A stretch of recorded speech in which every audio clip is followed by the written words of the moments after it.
ऋषि से स्टार्ट करते हैं सल्लल्लाहु अलैहि मोहम्मद। लीज में हम देखने लगे हैं स्प्रिंग 23 का पास पेपर, जिसमें एंट्रीज और एक्सट्रैक्ट्स मांगे हुए हैं। ये हमारे पास क्वेश्चन है, रिक्वायरमेंट पढ़ना शुरू करते हैं। दो पार्ट है, prepare general entries and prepare extracts. एक जीएल है, एक एलएल है। इसका मतलब एक लेसर होगा, एक लेसी होगा।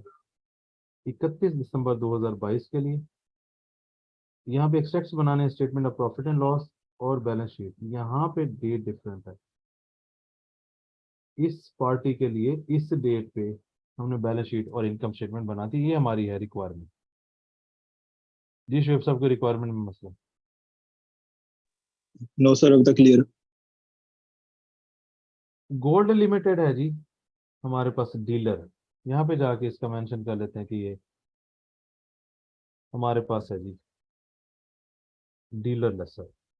ओके, सवाल पे वापस आते हैं। आप specialise engine GL acquires each engine from a manufacturer at cost of. ये जो कोई भी इंजन परचेज करता है उसकी क्या कॉस्ट है?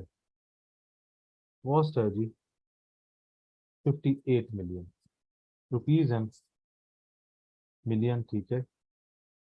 And sells it for 71 million on cash. Selling price क्या है जी? 71 मिलियन। ओके, ये उसकी कुछ इंफॉर्मेशन थी। इकोनॉमिक लाइफ जो है उसकी है जी 5 years. Okay, 5 years economic life.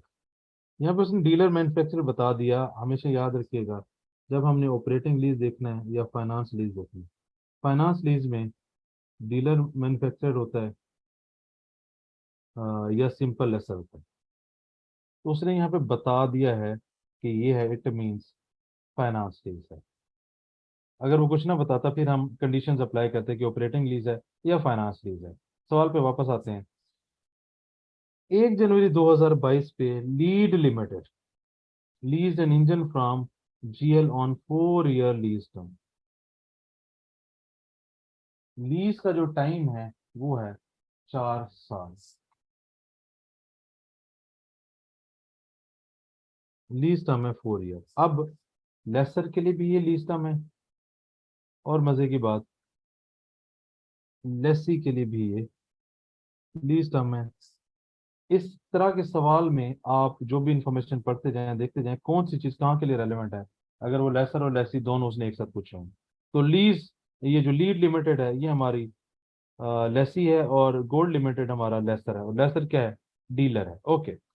First annual instalment of 16 million was paid on 1 January. It means advancement. It means advancement. जो इंस्टॉलमेंट है एडवांस में है। यहाँ पे भी जाकर लिख देते हैं कि जो इंस्टॉलमेंट है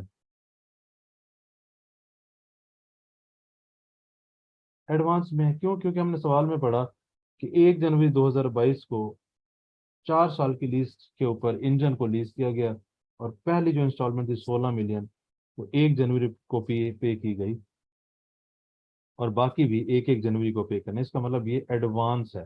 पहली इंस्टॉलमेंट है 16 मिलियन।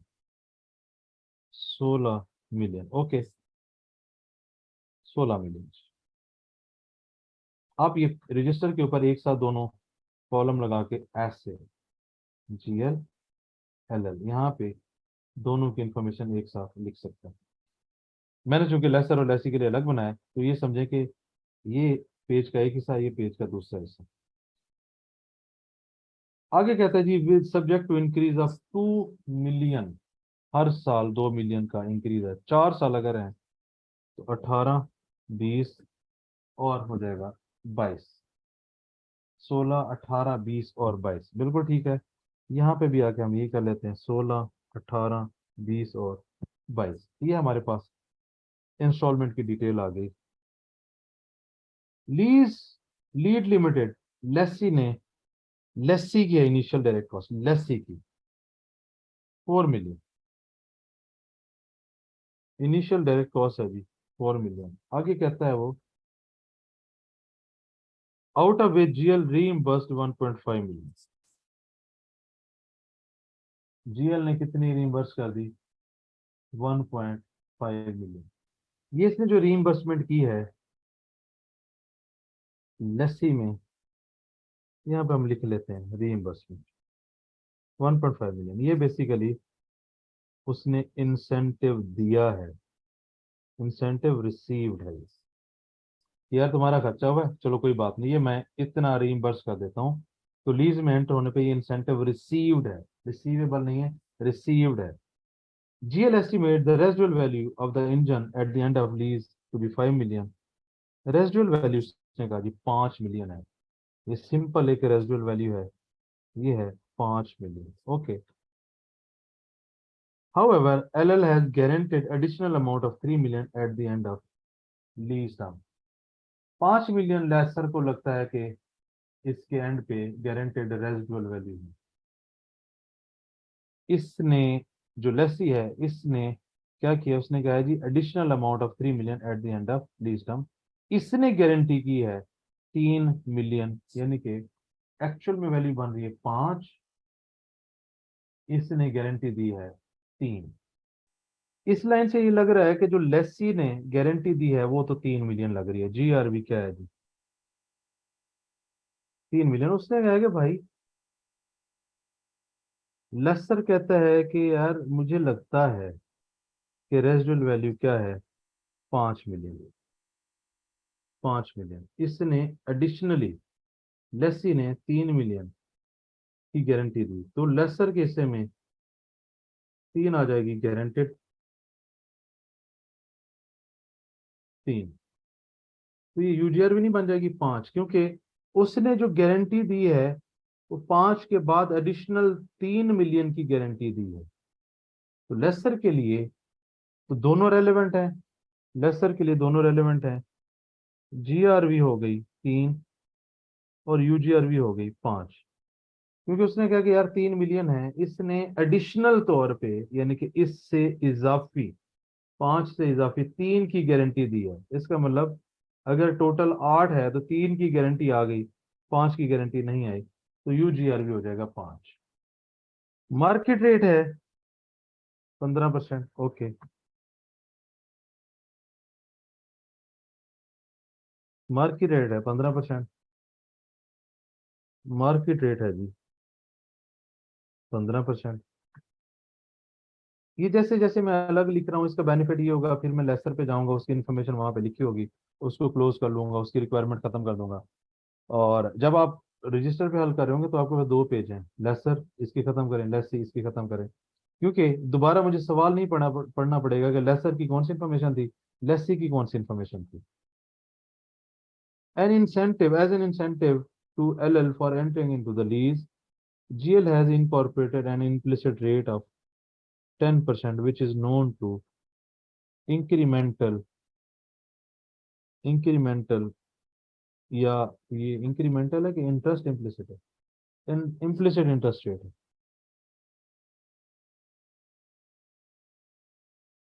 इंटरेस्ट इम्प्लिसिट रेट है जी 10%। ओके, इंटरेस्ट इम्प्लिसिट रेट है जी 10%, और ये नोन टू लस्सी है।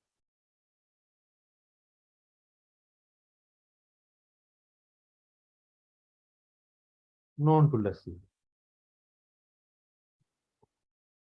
आगे पढ़ते हैं। LL is obliged to incur decommissioning cost 9 million है। डी कमीशनिंग कॉस्ट कितनी है जी, डी कमीशनिंग कॉस्ट है 9 मिलियन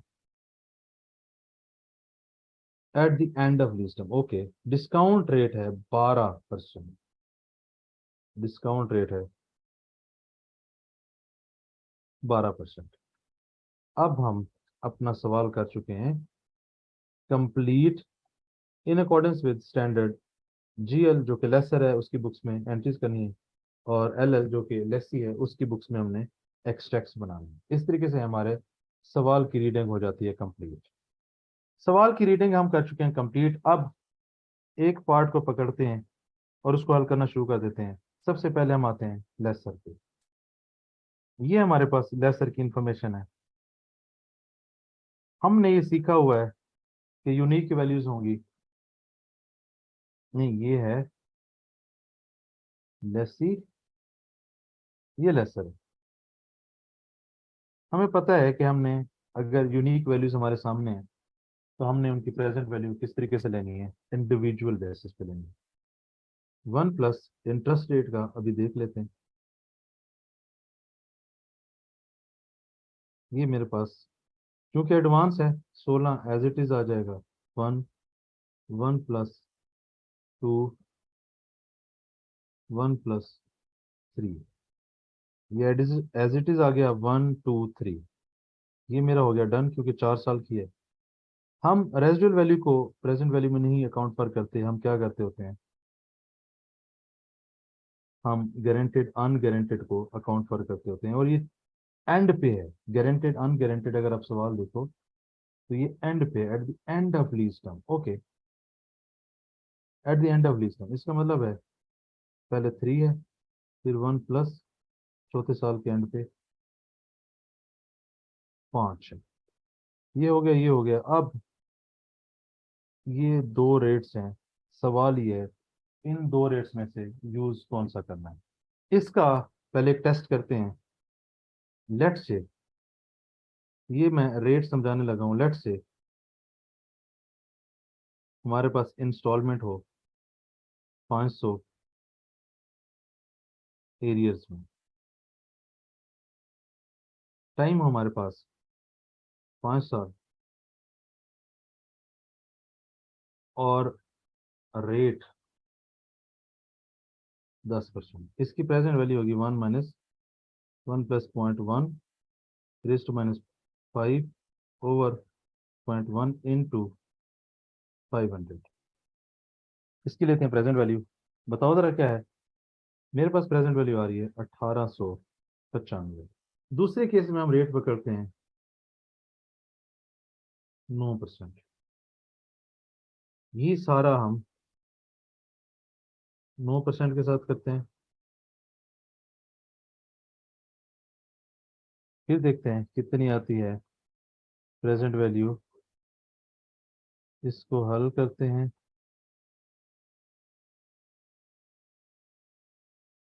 1945। हमारे पास एक आंसर है 1895, 1945। यानी कि ये लोअर रेट के साथ है, ये हायर रेट के साथ है। क्या ख्याल है, ऐसा ही है। Yes sir. और जब मैन्युफैक्चरर डीलर एंट्री करेगा, तो वो एंट्री करेगा क्या एंट्री करता है, वो एंट्री करेगा रिसीवेबल टू सेल्स।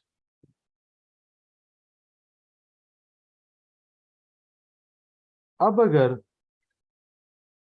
वो लोअर रेट यूज करता है तो अपनी इनकम ज्यादा रिकॉर्ड कर रहा होगा। अगर वो हायर रेट यूज करता है तो अपनी इनकम कम रिकॉर्ड कर रहा होगा। इट मींस प्रूडेंस कहता है कि भाई आपने अपनी इनकम नहीं बढ़ानी, नहीं बढ़ा के दिखानी।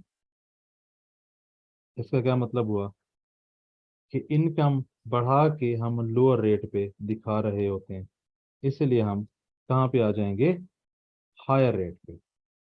इसलिए कहाँ पे आ जाएंगे, हायर रेट पे। तो इसका एक झटका तरीका तो ये है कि मेरे पास ये इंटरेस्ट इम्प्लिसिट रेट है, और ये मेरे पास मार्केट रेट है या इंक्रीमेंटल बोरिंग रेट है। एक तरीका तो ये है कि डायरेक्ट मैं इसमें से हायर उठा लूँ। यस, ऐसे ही है। दूसरा तरीका, ये लॉजिक है। हमने क्या पढ़ा हुआ है कि यार इंक्रीमेंटल जो इंटरेस्ट इम्प्लिसिट रेट है, अगर वो नोन है तो लेसर लेसी उसी को यूज करेंगे। लेसी के लिए तो ये रूल रहेगा सेम। अगर लेसी ये रेट नहीं जानता तो वो इंक्रीमेंटल बोरिंग रेट पे आ जाएगा। अगर लेसी ये रेट जानता है तो वो इंटरेस्ट इम्प्लिसिट रेट पे आ जाएगा। Okay, this is for lessee, right. कि मैं इसको और इसको पकड़ लेता हूँ। लेसर के लिए अगर ये रेट लेस ही जानता है तो इसको वो पकड़ता है। हमने लेसर के केस में एक एक्स्ट्रा स्टेप अप्लाई करना है कि अगर मार्केट का रेट है, इंक्रीमेंटल बोरिंग रेट है और वो हायर है, अगर तो जो मार्केट रेट है वो लोअर है इंटरेस्ट इम्प्लिसिट रेट से, तो तब फिर ये रूल वैलिड रहेगा। इसको पता था लेसी को, उसने बता दिया था यही रूट रेट लगेगा। अगर मार्केट का रेट ज्यादा है तो गो फॉर दिस वन, यानी कि हायर। तो इस सवाल में मैंने आपको रेट की सारी साइंस दोबारा भी समझा दी। अब मेरे पास डिसीजन आ गया कि मैंने 15% रेट यूज करना है। अब मैं सबकी लेता हूँ प्रेजेंट वैल्यू। करो जरा, नेट करके आंसर बताओ तुम लोगों का क्या आता है। 16 आ गया एज इट इज। यहाँ पे 18, 20, 22। 18 को जब मैं हल करता हूँ 15.65। फिर मैं करता हूँ 20 को हल, ये आ जाता है मेरे पास 15.12। फिर मैं 22 को हल करता हूँ, ये मेरे पास आ गया 14.47। ये हमने डिस्काउंट एक फैक्टर इसीलिए लगाया है क्योंकि सारी यूनिक फिगर्स हैं। अगर सेम फिगर होती तो हम एनविटी फैक्टर की तरफ जाते। जब मैं हल करूंगा ये आ जाएगा 3, जो गारंटेड रेजिडुअल वाले 1.72। फिर जब मैं हल करूंगा 5 को, ये मेरे पास आ जाएगा 2.85।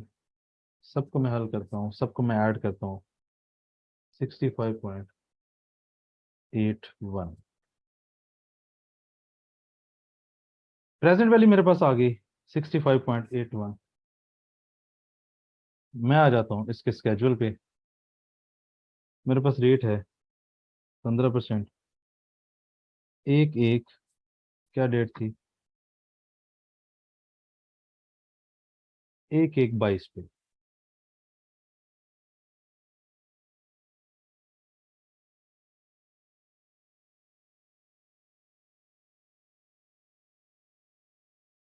एक एक बाईस पे मेरे पास है 65.81।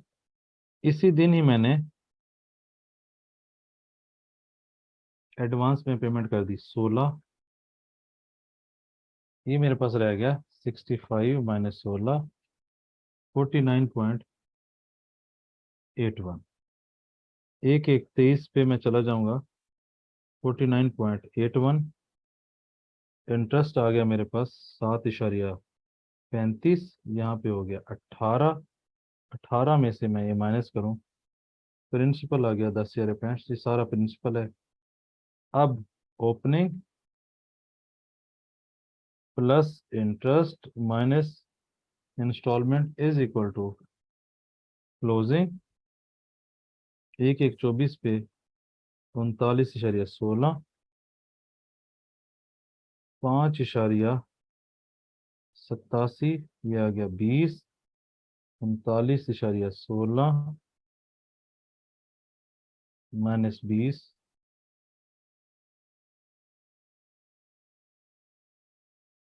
ये मेरे पास आ गया 25.03। 25.03 1/1/25 पे।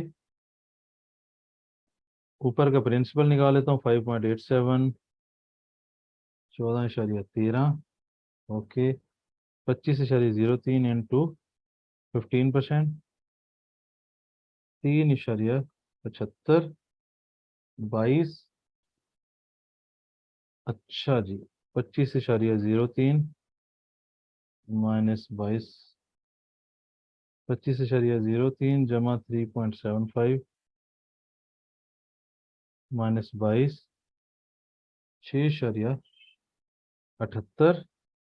प्रिंसिपल 3.75, ये आ गया 18.25। 1/1/26, 1 साल। यहाँ पे 1 साल खत्म हुआ, तो 3 4 यहाँ पे हो गए। ओके, 6.78, 6.78 इंटू 15%, ये आ गया 1.07। एडवांस में ये 4 इंस्टॉलमेंट हो गए हैं, एक एक 26 पे कुछ नहीं हुआ। ओके, इसका मतलब है 6.78 जमा 1.1017, ये मेरे पास आ गया 7.8।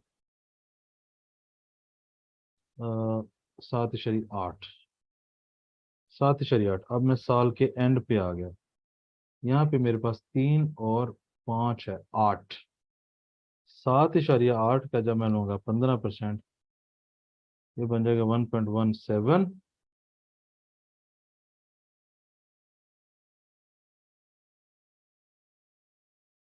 प्रिंसिपल 8 माइनस 1.17,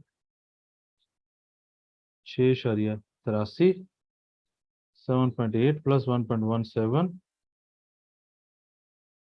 ये करेक्शन करते हैं जी, ये दोबारा बनाते हैं फिर। अब हम आ जाते हैं 1/1/23 पे, 49.81। ये हमारे पास इंटरेस्ट आ गया 7.47, प्लस प्रिंसिपल एंड पे निकाल लेंगे। इसको जरा स्पीड से खत्म करते हैं। ये आ गया 18, 20, 22 -18, 39.28, 39.28, 1/1/24, 1/1/25, 1/1/26। ओके, 39.28, 15%, 5.89, 39.28 -20, 25.17, 25.17। इसका इंटरेस्ट लेते हैं 3.78, 25.17 -22, 6.95। अब इनका प्रिंसिपल कर लेते हैं। 18 में से 7.47 निकालें, 10.53। 20 में से 5.8, 20 में से 5.8 निकालें, 14.11। 22 में से 3.78 निकालें, 18.22।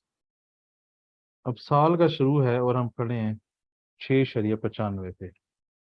चारों इंस्टॉलमेंट्स हमारी हो गई हैं।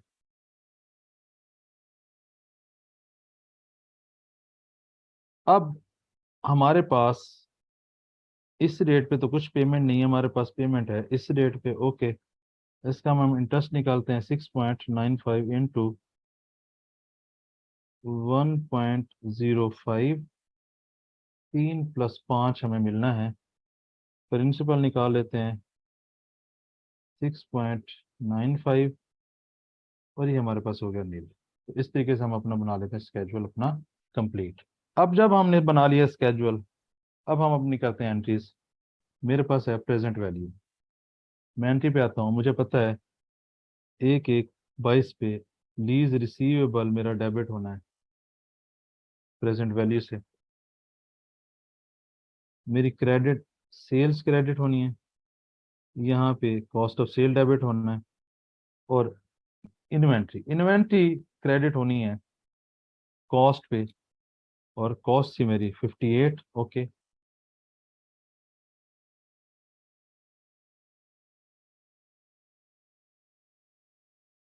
कॉस्ट है 58। सेल्स प्रेजेंट वैल्यू और fair value which ever is lower, 58.18 into fair value क्या है जी हमारे पास, फेयर वैल्यू हमारे पास 71। इसमें से हम पकड़ लेंगे लोअर, 71 में से लोअर हमारे पास यही है। इसमें से हम करते होते थे cost minus present value of UGRV. हमने 5 को यूजीआरवी कंसिडर किया है, अगर आपको याद हो। तो ये है 2.85, 2.85। इसका मतलब है यहाँ पे हम कर लेंगे, अरे भाई क्या हो रहा है, 2.85। और बैलेंसिंग जब कभी भी ऐसा हो अर्न फाइनेंस इनकम आ जाएगी 2.85। तो ये हमारी पहली एंट्री होगी कंप्लीट। स्केड्यूल पे जाते हैं, पहले जाके एक दो सवाल देख लेते हैं। 31 दिसंबर 2020 पे यहाँ पे हमने एंट्रीज करनी थी। ओके, हम आते हैं स्केड्यूल पे। 31 दिसंबर 2022, यहाँ पे 22। एडवांस के केस में ये हमारा इंटरेस्ट होता है साल का। ये हम आ गए साल के एंड पे, अगर आप देखें यहाँ पे ये हमें मिला था 16। पहले 16 की एंट्री कर लेते हैं कि हमें पैसे मिले हैं 1/1/22 पे, bank debit, lease receivable credit 16 से। साल के एंड पे आ जाते हैं तो इंटरेस्ट इनकम, क्योंकि साल खत्म हो गया 7.47, और ये चला जाएगा लीज रिसीवेबल। एडवांस के केस में आपके पास ये वाली जो फिगर है ये एग्जैक्टली 1/1/22 से लेकर 31/12/22 तक पूरे साल की है, जो कि अगले साल के पहले दिन मिलनी है। इसलिए ये आपका रिसीवेबल है, साल कंप्लीट हो गया, इसलिए इसकी भी एंट्री करेंगे। तो इस तरीके से हम लेसर की जो रिक्वायरमेंट थी, हमने सवाल पढ़ा, वो इन्फॉर्मेशन हमने सारी यहाँ पे पंच की, इसकी प्रेजेंट वैल्यू ली, प्रेजेंट वैल्यू के बाद हमने स्केड्यूल बनाया, स्केड्यूल करने के बाद हमने एंट्रीज पोस्ट कर दी। तो इस तरीके से जो हमारा पार्ट ए है वो हो जाता है कंप्लीट। अब हम चलते हैं पार्ट टू पे। ये मेरे पास पार्ट टू का एरिया था, एग्जैक्टली वैसे ही हम इसकी बनाएंगे प्रेजेंट वैल्यू। हम एडवांस पेमेंट लेकर आते थे एसेट में, इसका मतलब प्रेजेंट वैल्यू हमने कैलकुलेट करनी है, 18 से करनी है। 1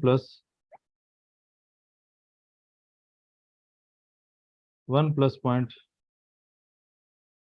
ये -1 × 18, 1 + 0.2 × 20, क्योंकि हमने कहा था ये जब नोन होगा लेसी के केस में वही रेट यूज करेंगे। 1 + 0.3 × 22, ये हमारी इंस्टॉलमेंट्स हो गई। ओके, ये इनिशियल डायरेक्ट कॉस्ट है, ये भी एसेट में आती है।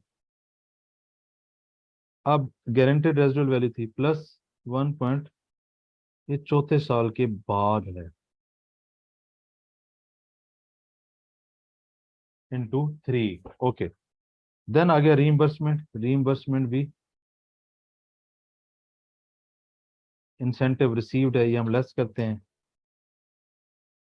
डन हो गया। यहाँ तक हम कैलकुलेट कर लेते हैं प्रेजेंट वैल्यू। जब मैं सबको करता हूँ हल, तो मेरे पास जो आंसर बनता है वो आ गया 51.47। ये मेरे पास आ गया लीज लाइबिलिटी 51.47। ये डन हो गया, इनिशियल डायरेक्ट कॉस्ट डन हो गया, रिइंबर्समेंट डन हो गया, जीआरबी डन हो गया, रिइंबर्समेंट डन हो गया। D commissioning, D commissioning cost,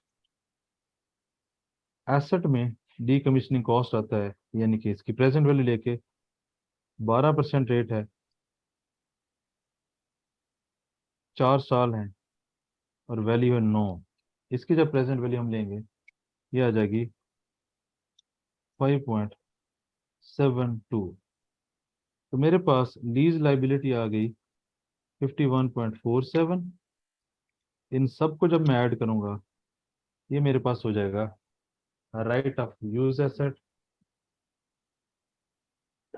ये बन रहा है 75.69। 51.47 + 16 + 4, 1.5 माइनस किया, +5.72, 75.69। तो मेरे पास राइट ऑफ यूज एसेट ये हो गया, लीज लाइबिलिटी हो गई ये। अब हम ठीक। बनाते हैं स्केजुअल 51.47।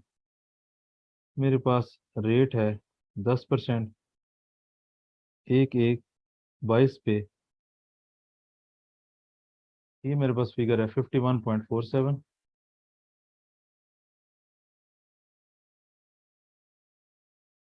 क्योंकि एडवांस हम ले गए कहाँ पे, एसेट में, तो यहाँ पे आ जाएगा मेरे पास अगले साल के शुरू में 5.15, 51.47। इंस्टॉलमेंट आ गई 18, 20 और 22, -18, 38.62, 38.62, एक एक 24, एक एक 25। इस पे मैं इंटरेस्ट लेता हूँ तो ये आता है 3.86 जमा 38.62 -20, ये आ गया 22.48। 22.48, इस पे इंटरेस्ट आ गया 2.25 जमा 22.48 -22, ये आ गया 2.73। 26 के एंड पे आ गए 2.73, इसका इंटरेस्ट आ गया 0.27 और ये मिलना है 3, तो ये आ गया नील। अब हम वो निकाल लेते हैं प्रिंसिपल। पहले साल का प्रिंसिपल आ गया मेरे पास 12.85।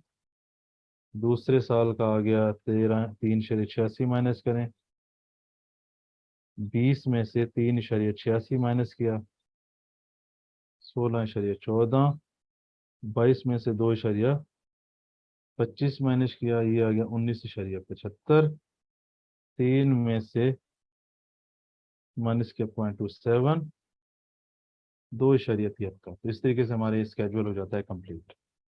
स्केड्यूल से हमने बनाना है एक्सट्रैक्ट। अगर आप सवाल जाके देखो तो उसने कहा था 30 सितंबर 22 पे, 30 सितंबर 22, 22 कहाँ पे आ रहा है, यहाँ पे मेरे पास आ रहा है 22, 22 के नीचे मैं लगा देता हूँ लाइन।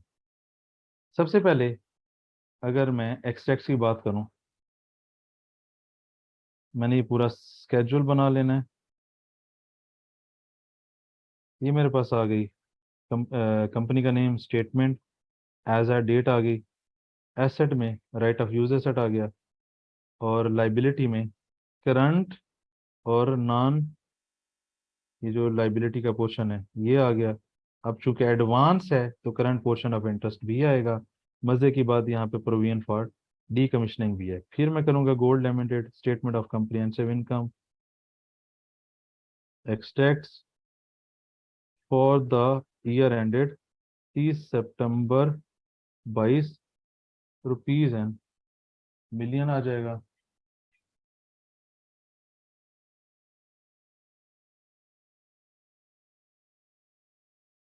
ओके, यहाँ पे मेरे पास है डेप्रिसिएशन है, और दो तरह के इंटरेस्ट हैं, इंटरेस्ट है लीज वाला और इंटरेस्ट है डीकमीशनिंग कॉस्ट वाला। अब हमने इसको उठाना है स्केड्यूल से। सबसे पहले सोल्यूशन में आपको याद होगा राइट ऑफ यूज एसेट जो था 75.69, डेप्रिसिएशन। डेप्रिसिएशन का क्या रूल था कि ये आपके पास कॉस्ट है, अगर कोई गारंटेड रेजिडुअल वैल्यू है तो वो माइनस होगी। अगर सोल्यूशन में देखें तो लीस्ट टर्म ये है, इकोनॉमिक लाइफ क्या थी,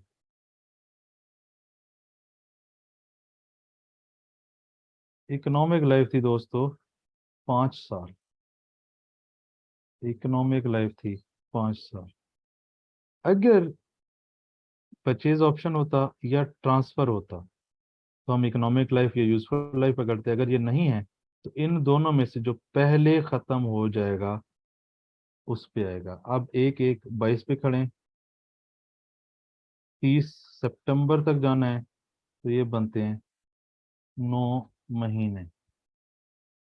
75.69 minus 3 divided by 4 into 9 divided by 12। तो मेरे पास डेप्रिसिएशन आ रही है 13.63। 75.69,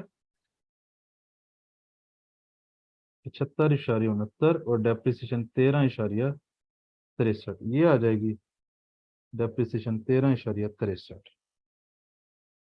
एसेट की WDV 75.69 माइनस आंसर अगर करें 62.06, तो ये राइट ऑफ यूज एसेट और उसकी डेप्रिसिएशन हो गई कंप्लीट। अब अनवाइंडिंग, ये मेरे पास 5.72 है, प्रोविजन फॉर डिसमेंटलिंग 72, इसका होता है अनवाइंड। इसके ऊपर इंटरेस्ट चार्ज करते हैं 5.72 पे। जब मैं लूंगा 12%, ये आ जाएगा 0.69, बट